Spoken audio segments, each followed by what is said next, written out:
Hello, welcome to Philosophy Roulette number 107, where we read philosophy papers and review them live on air. Please join me, or even suggest a paper for me to read. Otherwise, I just grab one from Phil Papers right here. What I've been doing is, just grabbing one from, so you know what, let's see if, let's see. Let's just see what the new journal articles are today. I started going to the journals directly, because some of these journals just put out a lot of stuff, and so they're like swamping the front page of what journals articles. The front page of what comes out is swamped by these high volume, higher volume things. All right, so let's see. We got analysis. I always like analysis because it's short. All right, so that new ones in the beginning come down to the bottom. So let's see. An argument for entity grounding. Did I read this? Transparency and self-knowledge. I think I've tried to read this before. Yeah, I've tried to read these things. I can't read them if they're not about. Oh, insignificance of transparency. That's not what this one is it? No, it's transparency and self-knowledge. That's here, and it's missing, so we can't read it. All right, what was I looking at? Recent books and articles. Because it said there was an analysis that was new. Well, let's just see. Let's click on it. A virtual theft. How do you steal something that doesn't exist? Well, that's called piracy. Puzzle. Ooh. Is it there? And can I read it? It's there. And I can read it. Cool. So I'm going to read this one then. So, we've got The Puzzle of Virtual Theft by Nathan Wildman and Neil McDonnell. And it looks like Neil's taking my picture and your picture right now, too. Alright. So, if you are good enough to come visit me live, and I hope you do, because I usually get one or two people, or well, a few sometimes, visit live. You can grab the link by typing !paper in the chat box, and that will this link will come back up. So it's nice to have viewers. Not everyone, people don't always ask questions, but it's nice when I have questions too. I will try to answer them as best I can. But of course, this is my first time reading the papers too, so I don't know. I'm just doing my best. So.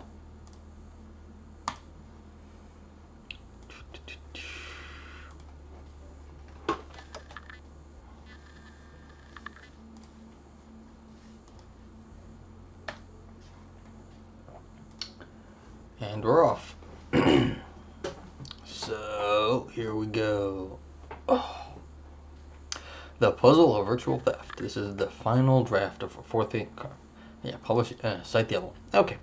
How can you, is this just the, looks like the abstract. I don't read abstracts. Why would I want to read abstracts? Oh well. How can you steal something that doesn't exist? This question confronts those of us who, one, take an irrealist view of virtual objects, and who, two, agree with the Supreme Court of the Netherlands that robbery took place when two boys used non-virtual violence to coerce a third boy into relinquishing his virtual amulet and mask. Here we outline this puzzle of virtual theft, along with the closely related puzzle of virtual value. After demonstrating how these puzzles are deeply problematic for the irrealist, we go on to sketch a solution that not only circumscribes the puzzles, but also offers a framework by which legal scholars can make sense within existing legal codes of new phenomenon of virtual theft. Okay, so it looks like there was a virtual good, as it were, some sort of software thing that existed, I guess, in cyberspace or on a computer, and then someone coerced someone else into giving them access to it and relinquishing their access. So we'll see how they want to break this down. The details of Supreme Court of the Netherlands case 10-00101J are sadly all too mundane. In September 2007, two older boys assaulted and physically threatened a third younger boy in an attempt to intimidate the latter into giving them his property. What makes this case interesting is the peculiar nature of this property, a magic amulet and an enchanted mask within the massive multiplayer online role-playing game RuneScape. Specifically, under duress, the victim was forced to log into the game and drop the items, whereupon one of the perpetrators logged in and picked them up, thereby transferring exclusive control of the amulet and mask to his account. In this way, what occurred was a mixed reality shakedown. Mixed reality shakedown. It was just a shakedown.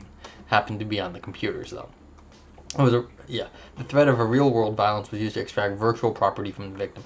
I mean, I'm not entirely sure about. All right, there's putting a lot of weight on the word virtual, but I mean, all of our money is just numbers in computers at the moment, and so if you get someone to just transfer you money, or as it were Bitcoin nowadays, I guess this is pre-Bitcoin in 2007, but the virtual non-virtual word is sort of universe is. It seemed real significant a few years ago, but right now it doesn't seem so significant. So I guess what these folks are doing is explicating what it should be. Okay, the prosecution sought charges of theft accompanied by violence, that is, robbery. Both assailants were initially convicted in lower court rulings. Appeals were then mounted. Much of the argument centered on the ontological status of the virtual items in question. The key issue was that if the amulet and mask were not real, then they could not be goods. If they were not goods, then per Article 310 of the Dutch Criminal Code, they could not be objects of theft. Well, you're stealing someone's access, it's stealing someone's key in some sense. So I mean, it's like a password, and thereby, if you steal someone's access to their account, then you've stolen their account. So prosecutors and defenders debated whether the objects in question were mere bits and bytes, tangible, or purely imaginary. In the end, the court determined that the virtual objects under consideration had demonstrable value to the parties in the case, and therefore had value supplicator. Consequently, in 2012, the Supreme Court of the Netherlands upheld the conviction and dismissed the appeals, declaring that virtual items can be regarded as goods and can therefore be the subject of such property offenses. Okay, seems very reasonable. As well as being exciting for legal theorists and philosophers of law, this case is directly relevant to ongoing debates in metaphysics and aesthetics concerning the ontology of virtual reality. In particular, virtual realists claim that virtual objects are real, that is, they genuinely exist, and virtual events genuinely occur. Meanwhile, virtual irrealists hold that virtual objects are not real, that is, they don't exist, and events that take place in virtual reality do not genuinely occur. Okay, I want to make a little aside. There was a, they were prosecuting one of these big pirate sites, or I think it was, and the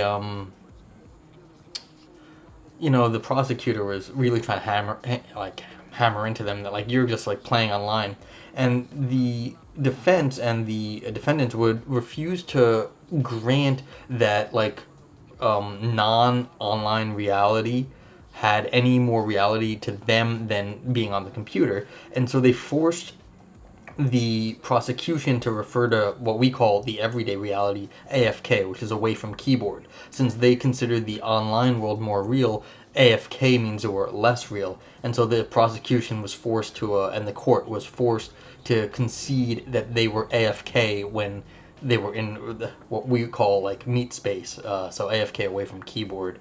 So there is some definite bias involved in where you think reality exists. Yeah, so, and I feel bad. AFK doesn't get used anymore. I wish AFK got used more. The court's ruling generates a puzzle for irrealists. Put bluntly, how can you steal something that does not exist? Sharpening this into an objection, we can say that only existent things can be stolen, virtual objects can be stolen, therefore virtual objects exist. Here's a hand, it exists. Here's a virtual object, it exists. Yeah, right, kind of more like here, just if it was stolen, here it is, it exists. The argument is clearly valid, and the conclusion is obviously incompatible with irrealism. Further, one is prima facie true, plausibly. Steals is a non-intentional relation, and existing is a necessary condition for standing in a non-intentional relation. Finally, 2 comports with the findings of the court and hence is supported by legal practice. Thus, the puzzle of virtual theft confronts the irrealist. The court's line of reasoning also raises a second related puzzle concerning how a virtual thing can be valuable. Only existent things can be valuable. Virtual objects can be valuable. Therefore, virtual objects exist. As before, this argument is valid and the conclusion is incompatible with irrealism. Similarly, 4 is prima facie plausible, while 5 is a direct consequence of the court's ruling. Thus, the puzzle of virtual value also confronts the irrealist. Would-be irrealists must find solutions to these puzzles. One option is to deny that the relevant relations are existence entailing. For example, citing the intentional status of property relations, one could argue that stealing is not a non-intentional relation, while an appeal to the apparent value of imaginary friends would seem to motivate the thought that valuing, in the relevant sense, isn't existence entailing either. Yeah, I mean, you can value a lot of stuff that doesn't exist. Like, you can value a memory. It doesn't even need to be an imaginary friend. Like, this memory could have been something that actually did exist, and so it's some sort of, like, trace of it. And so, it doesn't have to be something that, like, the other people don't even think happened. It could have a lot of reality, just not reality right now. It had reality in the past. So, there's a bunch of things that could go on here. Continuing. This would allow the irrealist to reject 4, 1, and 4. For our part, we suspect that these premises are likely true. Moreover, we think that there is a solution to the puzzles that does not require rejecting these premises, so we will grant 1 and 4 for the sake of argument. We are led then to reject 2 and 5. There are roughly 2 ways that irrealists might go about undercutting these premises. The flat-footed strategy argues that the court's ruling is simply wrong. As the relevant virtual objects do not exist, they are neither potentially valuable nor were they in fact stolen. Alternatively, the conciliatory strategy accepts the ruling but contends that it does not provide support for 2 or 5. Here we offer a version of the conciliatory strategy. Specifically, we contend that though there was indeed an instance of robbery, the goods that were stolen were not the virtual objects. In this way, the court reached the right conclusion, but about the wrong object. So they were right, but for the wrong reason. What did they steal then in that case? I mean, I was saying earlier, you can steal the access to things. And that is a tangible thing. Like, it'd be basically you stole the password, and then that gave you access, and then you changed stuff in the computer, and that is clearly something banks would not like for you to do. The parable of the pawn. Before turning to our solution, it is worth briefly discussing an analogy from the analog gaming world of chess.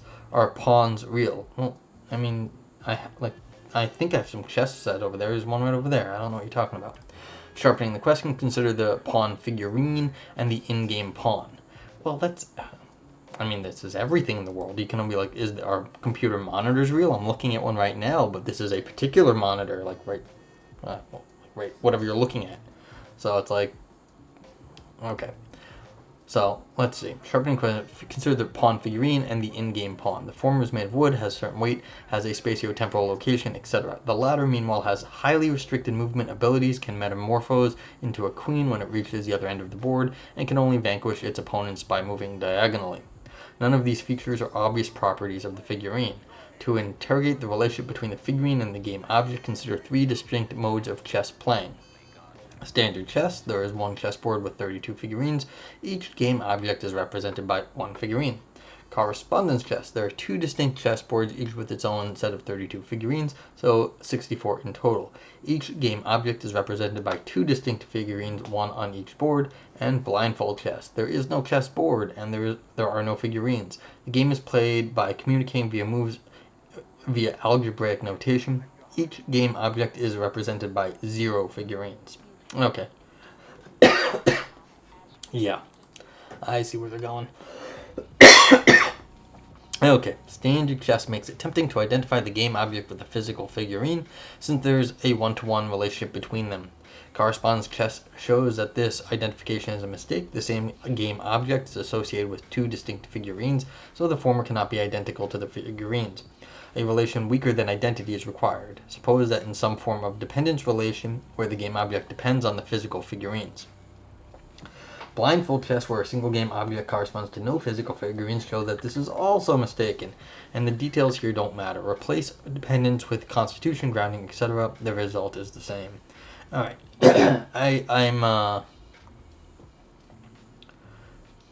I'm very wary of this. I mean, you've got three different things, but you're using the same word chess here, but it's not clear that they're actually the same thing. They're like slightly different games, and so I feel like there's some conflation going on just in the setup of this. Yes, I see exactly what's going on here. You're trying to separate out the game piece from the physical tokens that represent the game.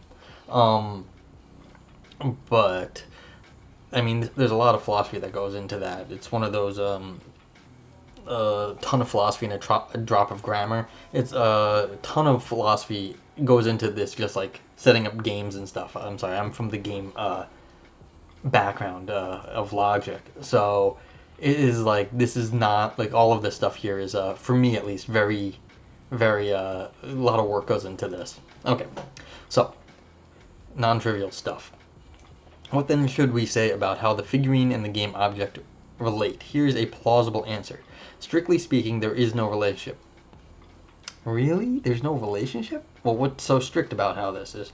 This is because, strictly speaking, while the figurine clearly exists, after all is made of wood, has a certain weight, has spatiotemporal location, etc., the game object does not.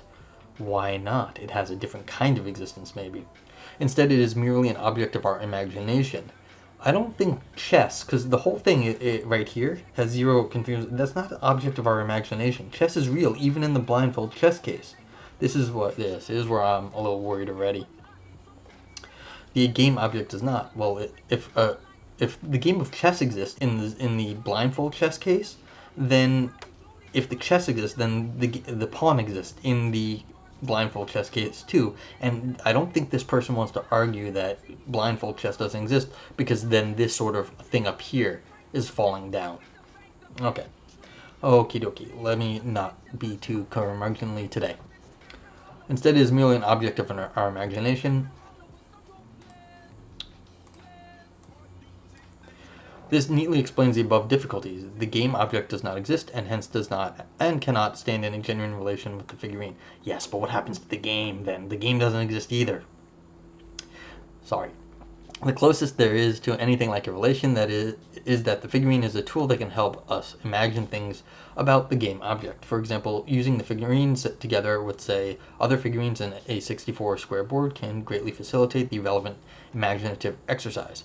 Further, absent the figurine, you may struggle to remember the imaginary location of the game object, and your performance may suffer as a result. Sure, it's useful. Keeping this in mind, suppose that you are sitting down to play chess. Just before the game starts, someone runs up to the table, grabs one of the pawn figurines from the board, and darts away. In this scenario, it is natural to say that someone stole your pawn. Of course they did. But is it true that they stole your pawn? Yes, that's exactly what they did. In one sense, yes, the physician figurine which exists has been taken. In another sense, no. The game object was not and cannot be stolen because it does not exist. Yeah, you can't steal a conceptual thing because it's in your head. But I mean, that just because it's in your head doesn't mean it's not, like, it's like a memory. Like, do memories not exist? I mean, see, a lot of weird metaphysics all of a sudden then. Moreover, if we're talking loosely, it's easy to mistakenly think that the referent of pawn used in describing the scenario denotes the game object, but that is a mistake because there simply is no such thing in reality. Yeah, but this is my whole problem. Alright, I said my problem already. Solving the puzzles. The view sketched in the previous section is an irrealist treatment that takes the game object to be a fictional object, which is at least sometimes associated with physical representation, that is, the figurine. More specifically, it is a version of the Waltonian fictionalism. The foundation of Walton's account is a general view about representational artwork. According to Walton, our engagement with representational artwork involves playing games of make-believe. These games are guided and partially determined by two related elements: props, items whose existence and features are used to guide and determine the contents of these games, and principles of generation, which prescribe what it is we are to make believe, often by reference to relevant features of the props, though they need not do so. For example, we might go into the forest and play a game of make-believe whereby tree stumps are taken to be bears. Here the props are ourselves and the various tree stumps we come across, with features like the stump's real size and physical location determining things that we are prescribed to imagine, for example the size location of specific bears. And this game will be regulated by principles of generation, like if you see a tree stump, then you are prescribed to imagine that there is a bear where the stump is. In the pawn case, the rules of chess serve as principles of generation, while the various figurines on the board serve as props. Further, as the possibility of blindfold chess indicates, these props are merely helpful in playing the game rather than strictly necessary. The Waltonian approach also readily applies in the case of virtual reality. The relevant props are digital objects, bits and bytes physically encoded in a silicon chip of a computer, as well as screen images, sounds, haptic feedback, etc.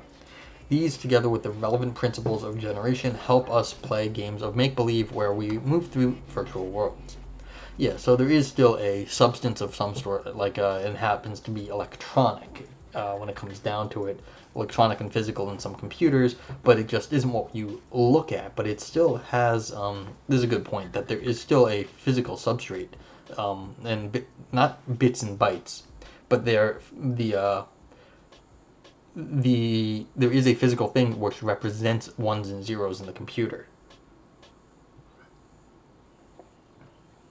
So that does exist, and so if you steal something, you are stealing. No, you're definitely not stealing that electricity. All right, let's continue. Armed with the Waltonian apparatus, we can explain both the court's conclusion and provide explanation and justification for their reasoning. First, the objects that were stolen are certainly digital objects, the bits and bytes encoded on the silicon chip. See, I'm not sure about that. This is where I just, I was going to say something and then I stopped right there. I'm not sure that bits and bytes encoded on the silicon chip are the digital objects. There is a physical substrate to the digital objects, but the bits and bytes, I feel, this is a misleading thing to say right here. But okay.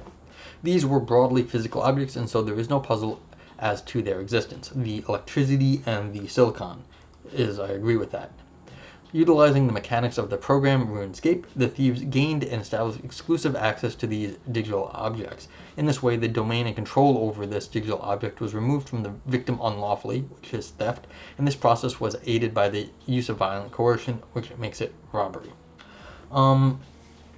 Yeah, see, I feel like this is a sort of a naive way of looking at what's going on in computers. Like, that there is actually a single, like, spot where there's a, some electricity that is representing any one digital object. I mean, these are massive systems with huge amounts of backup, so there's a lot of different... chances are there's, like, at least 3 copies of everything. Of all the servers, all the backups, all the stuff. So there could be huge numbers of any one of these things. And so it's like you're saying you stole one of them, or you stole any number of them. So did you steal 17 copies of the thing? Or I'm not entirely pinning down actually the bits and bytes here. The bits and bytes are conceptual things still. Bits and bytes are not the physics. They're encoded on the silicon chip. Yeah, right here. This is where I'm getting hung up. Bits and bytes are encoded. They are not the physics of the actual physical thing. So this is a little, I think already they haven't gotten down to what actually was physically removed. Okay. So this is and what I was saying earlier, domain and control over this digital object. You can steal someone's access, but you could always steal someone's access by stealing someone's password and then doing it. And you can coerce someone into telling you their bank password and then taking their money, which is, no one has any doubt that it could. See, that's the question. That's not like in the US we still are on the gold standard. There is no physical thing the US dollar represents. So I'm a little I'm afraid that they're proving too much here. That they're acting like they've got some physical thing, but there is no physical thing a lot of times. Okay, the court did not assert that a digital object was stolen, however, but rather referred to the game objects, the mask and the amulet directly, which I think is the right thing. Of course, as with pawn, there is likely some ambiguity of reference between 2 objects under consideration, the digital object and the virtual object. We do not think that this explains the court's determination, however. We think that they were simply mistaken about the ontological status of the objects in question, as much of their explicit reasoning demonstrates. With fictional resources, we can see the underlying confusion in these questions. The prop here is mere bits and bytes, is tangible, and is not imaginary. Bits and bytes are not tangible things.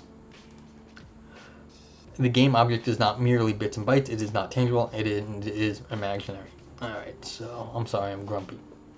Recall also that the court did not reach a direct determination on the reality of the objects in question. We can surmise that they were indeed puzzled by the ontological issue, but rather reasoned indirectly via the issue of value. Since the objects were demonstrably of value to the assailant and the victim, then they were goods. Again, the Waltonian apparatus can help us understand this reasoning. What was of value was the game experience, just like playing a game of chess or reading a book can be a valuable experience. The value of the experience does not entail the independent value of the fictional characters of a story or fictional game pawn, nor does it entail the value of virtual masks or amulets. The value of the experience may causally hinge on the prop for those fictional objects, however, if they are essential to the game of make-believe, just like the loss of a figurine could be essential to your ability to play chess if blindfold chess is beyond you. As such, the valuable experience of enjoying the story of playing chess or advancing in RuneScape may be mediated by access to the physical prop that supports the imaginative enterprise. Depriving someone of the prop deprives them of something of greater value than the material value of that object in isolation, namely the make-believe experience that the prop is necessary for. So we think that the court reasoned correctly from the evident value at stake to the presence of some good. We think that they made a mistake about what the good was, however. The good in question was the prop, an uncontroversial physical object, and not the virtual object. Thus, the puzzles are solved. Okay. This was a fun article because it's dealing with video games, ontology, the courts. Like, this is actually very well done. Like, besides my, technical disagreements with these folks, this is a interesting article because it ties some real interesting stuff together. You've got aesthetics, you've got computers, which is video games, of course, are subject to aesthetic theory. You've got value, because this is a big deal nowadays in because you've got virtual currencies. I shouldn't even call them virtual. You've just got currencies that do not that only exist because of the way they are produced with computers. Then what else do we have? Well, we had actual physical robbery, which is interesting, and then you've got virtual goods, which nowadays are huge. This is a huge business, huge business. I mean, God forbid you should go online and go to many years ago, I actually had a friend that used to do this. He used to go on and he used to get things in these games and then resell them for more money. And for a long time he was making a bunch of money doing this until what happened? Basically, farms in China, people in overseas that had worse economies here in the U.S. would realize you could do this. They were flipping goods, and so they'd just be farming in the video games. I think it was World of Warcraft, and then they'd get all the good items, and then they'd sell them to people in the West or countries with better economies, not necessarily people in the West, and that's how they would make money, because you could sell those goods for eventually serious amounts of money, and that was better than what they could make in their local economy. So this is a lot of fun things going on here. Like I said, at the get-go is that there is a serious bias, of course, to meat space, the non-online world. So, but if you do not think that to begin with, as I mentioned earlier, some people don't. They do not give priority to meat space.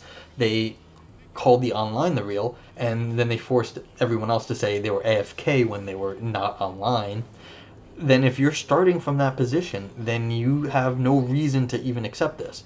And in some sense, you could just say they're wrong, but it does show that this is a little question begging to just assume that what different people consider to be real is the way things are. So yeah, this is, again, like I said, a fun thing. A bunch of different things going on in this paper, and I mean, my technical problem with this sort of thing right here, I might as well, let me restate that. If you think that, again, if you think the game setup is more real than the objects, then you can't get rid of the concept of chess as part of reality. This is part of the game theoretic tradition and logic.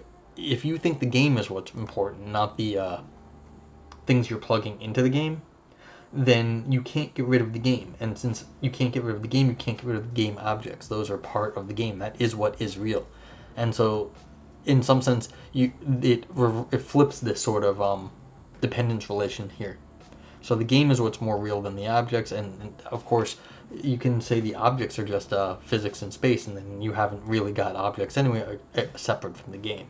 So if you want to talk game theoretic semantics, we can do that, but basically, right here, this is where the philosophical distinction, the philosophy really matters to me. And yeah, and then like I said, there's a lot of the computer details I think are the bits and bytes are of course not, they're encoded on the silicon chip, but you can't say that when you get the bits and bytes you didn't get the thing, because the bits and bytes are replicated all over the place. So okay, so that's it for now, I guess. This was a fun article. I mean, I disagree with it, but that doesn't make me right. They've got a good point either way. So and oh yeah, the aesthetics part was cool on this too. So these are all my apologetics for being grumpy. But if anyone has any questions, you let me know. Otherwise, I'll sign off. I'll be back tomorrow. I'm usually off Mondays, but I'll come back tomorrow and do some more philosophy tomorrow. So have a good night. Stay safe, everyone, and have a good night. Bye-bye.